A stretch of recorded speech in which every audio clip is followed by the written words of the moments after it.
무능한 대통령의 탄생과 무능한 리더십인데 박정희 대통령은 중화합공업 시대를 연 겁니다. 그죠? 김대중 노무현 대통령은 IT의 시대를 열은 거예요. IT의 시대 이후에 뭐죠 지금 우리가?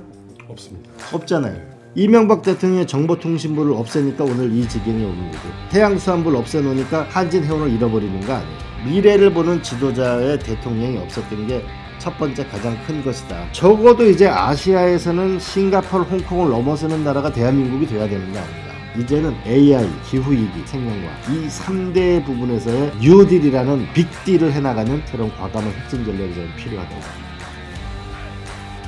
이창용 하는 총재가 우리나라 1%대 성장률에 대해서 우리 현재 우리의 실력이라고 했는데 한국 산업이나 경제가 주저앉을 수 있다는 우려는 계속 나오고 있고요. 일각에서는 대대적인 구조조정이 필요하다는 얘기도 나오는데 어디가 잘못됐고 어디부터 개혁을 해야 된다고 생각하세요? 무능한 대통령의 탄생과 무능한 리더십인데 그러니까 박정희 대통령은 중화합공업 시대를 연 겁니다. 그죠? 네. 김대중 노무현 대통령은 IT의 시대를 열은 거예요. 노무현 대통령도 진대재 삼성전자 사장을 데리고 오면 3G를 깔았기 때문에 모바일 기반에서 게임이나 이게 그 시대를 열은 거예요. 김대중 노무현 대통령이 IT의 시대를 만들어서 판교 제가 있는 분당 그게 170조 원을 하잖아요. 모든 젊은이가 가고 싶은 게 판교 아니에요. 근데 IT의 시대 이후에 뭐죠 지금 우리가? 없습니다. 아직. 없잖아요. 네. 이명박 대통령이 정보통신부를 없애니까 오늘 이 지경이 오는 거고 해양수산부를 없애놓으니까 한진해운을 잃어버리는 거 아니에요. 시대를 보는 미래를 보는 지도자의 대통령이 없었던 게 첫 번째 가장 큰 것이다 라고 봅니다. 그러면 단적으로 이런 건데요.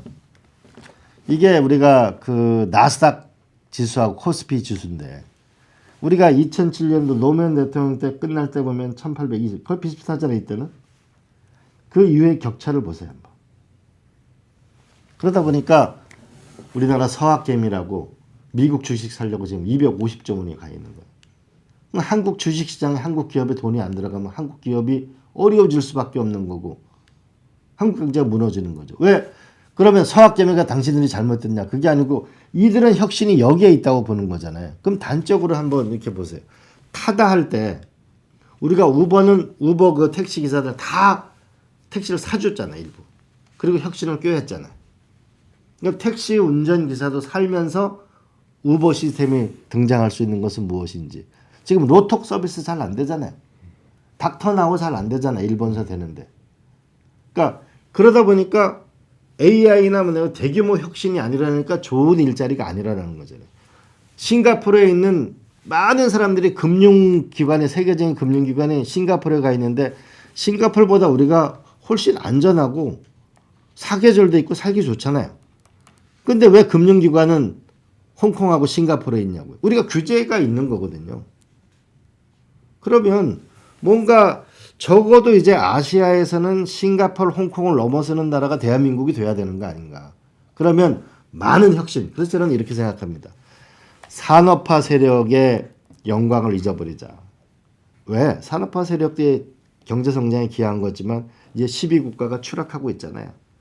민주화 세력의 그 영광도 잃어버리자. 왜? 민주주의를 성공했다고 하지만은 지금 전 세계 갈등 국가 2위 아니에요. 이제 새로운 창조적인 파괴가 있어야 된다. 그러면 혁신은 어디서 일어나냐? 저는 이렇게 봅니다. 중화학공업 시대의 박정희 대통령, DJ 노무현 대통령 시대의 IT였다면 이제는 AI, 기후위기, 수명 120세 인간이 왔기 때문에 생명과학, 바이오 이 3대 부분에서의 저는 뉴딜이라는 빅딜을 해나가는 새로운 과감한 혁신 전략이 저는 필요하다고 봅니다. 그런 면에서 그 이창용 총재가 용인 얘기하는 제가 누차 얘기했거든요. 용인 반도체를 몇백조를 투자한다면 대통령, 경기도지사, 주요 장관, 시장 군수들이 모여가지고 한 서너 달 한번 토론을 현장에서 했어봐요. 다 끝났지. 맨날 말로는 반도체를 뭐 해야 된다고 얘기하고 근데 전기 문제를 기업이 어떻게 해결해요? 그렇잖아요. 주 52시간 문제를 어떻게 해결하냐. 용수 문제를 기업이 해결할 방법이 없잖아요.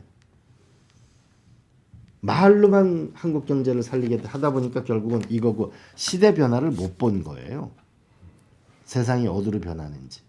그래서 저는 정치권에 근본적인 능력 있는 대통령이 와야 되고 또 하나는 국회의원 중에 이공계 출신이 8%밖에 안 돼요. 제가 국회 회의를 할 때 뉴딜 본부장으로 회의할 때 보면은 기술 얘기하면 복잡하잖아요. 저궤도 위상의 궤도가 어떻게 되고 못 알아듣는군요. 지금 한번 심각하게 한번 생각해 보세요. 우리가 영어 아이들 학원 과외비가 한 달에 50만 원, 100만 원 들어가면 어떻게 살아가겠어요. 그런데 마이크로소프트사의 칸 아카데미가 대한민국 초등학교 수학 교과서 AI 지금 저거를 출시했잖아요. 저거 이길 수 있을 것 같아요? 나는 정말 딴 세상에 사는 사람들이라고 생각해. 근데 지금 AI 교과서 문제를 하나 해결 못하고 있잖아요. 그러면서도 AI 혁명을 한다. 중국이 AI 교과서를 만든 게 벌써 8년 전이었어요. 제가 상해 갔을 때. 세상의 변화를 모르는 국회. 빨리 저는 뭐냐면 이 새로운 정부가 들어서게 되면 이번에 인수위도 없어요. 그러면은 하나의 가장 빠른 방법은 제가 얘기하지만 김대중 대통령도 빌 게이츠 같은 걸 초청해서 많이 들었어요. 일론 머스크나 피터 티엘이나 손정이나 세계적인 국부펀드 이런 사람들을 그룹별로 불러가지고 최고의 리더가 대한민국 총리와 장관들하고 집중 공부를 해야 해요. 그래서 몇 가지 AI와 바이오와